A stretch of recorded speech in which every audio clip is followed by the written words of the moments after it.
So, dito nga po mga kalingap mga kaed, si Viancy Inasar ang mga basher. So, ano nga ba ito? Yan po yung ating pag-uusapan po mamaya mga kalingap mga kaedsi.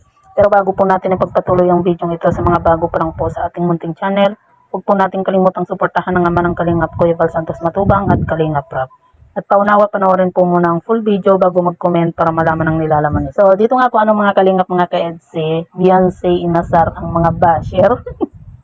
So, dito nga po mga kalingap, marami nga po yung sobrang natuwa, lalo na po sa mga supporter nga po ng EDSI. Dahil nga po, itong si Kalingap Edu at Viancy ay magkatabi nga po, papuntang Baguio. At ayun nga po mga kalingap, kung napanood nyo po yung buong live nga po ni Kuya Val. Marami nga po yung sobrang kinilig nga po, lalo na po nung itong si Viancy ay sumandal nga po sa balikat nga po ni Kalingap Edu nung natutulog nga po siya mga kalingap.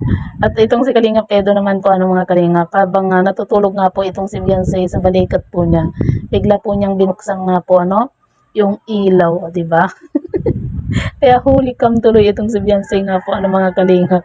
At ang ginawa po ni Viancy nga po mga kalingap, pagkabukas nga po ng ilaw ni Kalingap Edo sabay isinandal pa lalo po niya yung kanyang ulo nga po sa balikat nga po ni Kalingap Edu, di ba? Minsan masarap pong mas asarin po yung mga basher nga po At maging itong si Kuya Val nga po mga kalingap, talagang kinikilig nga po dito sa dalawang ito.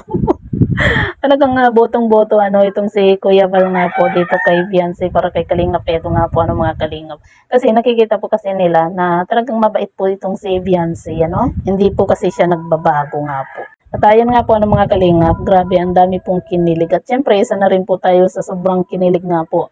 Ito nga po hindi pa ako nakakapagluto dahil sa kakahanap po ng mga video ng tambalang EDSI nga po mga kalingap.